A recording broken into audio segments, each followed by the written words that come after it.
Tanong ko lang, Lods, ano ang pinaka the best kapag madulas ang daan? 4x4 na matic or 4x4 na manual? Yan, so sasagutin natin to para maklaro yung lahat. Kung siguro choose si boss kung anong pipiliin niya, matic or manual. Para sa akin talaga, in my personal opinion, kasi nga manual lover kasi ako.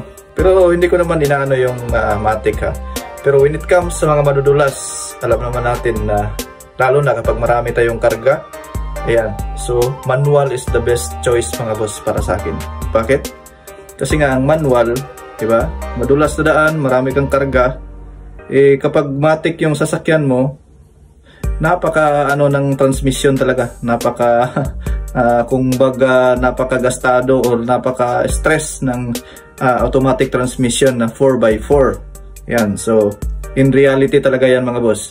Pero when it comes sa manual mga boss, napaka-easy lang yan. Kasi nga pag shift mo, nakalock na yan. At siyempre, kapag manual transmission mga boss, meron yang high gear at saka low gear. So hindi naman nabanggit kasi ni boss kung ano ba to, minivan ba ang tinutukoy niya or yung mga multicab na pick-up type. Meron talaga yung cambio na 4H at saka 4 low. Pero sa minivan mga boss, wala kang makikitang ganyan. Pero mas prefer ko pa rin ang manual na minivan when it comes sa 4x4, sa madudulas na daan at saka sa matitirik na daan mga boss. Kasi kapag naka-manual transmission ka, meron yang 4L at saka 4H na nakalagay dyan sa cambio mo. Yan. So, ibig sabihin yan, pwede kang mag 4 low. Yung low niyan is mas lower pa doon sa primera or yung first gear. So, mas ano siya ng ratio mga boss. Kaya napakalakas or kumbaga pwersado ng 4 low. At sa doon naman sa tawag natin dito sa 4H, yung 4H is 4x4 siya. At the same time, mababawasan kasi ang puwersa mga boss kapag naka 4H ka. Lalo na kapag marami kang karga, nababawasan kasi i-divide mo yung power na napoproduce ng engine into 4. So meron siyang pagbaba ng puwersa mga boss. Kaya sinadya talaga na may 4 low.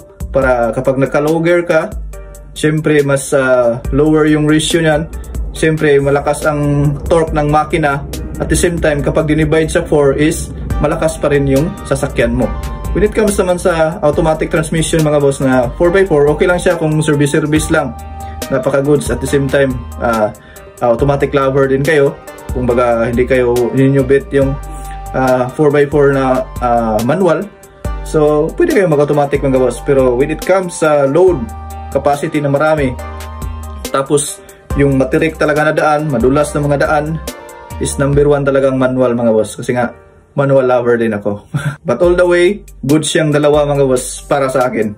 At the same time, yung manual kasi mas flexible siya, marami kang magagawa, lalo na kapag marami kang karga mga boss. Napaka-solid. So yun lang, make your own decision mga boss. Sana makatulong ang video na to. Sana nasagot ko ang question mo, idol. Thanks for watching. God bless a lot. See you at the next video.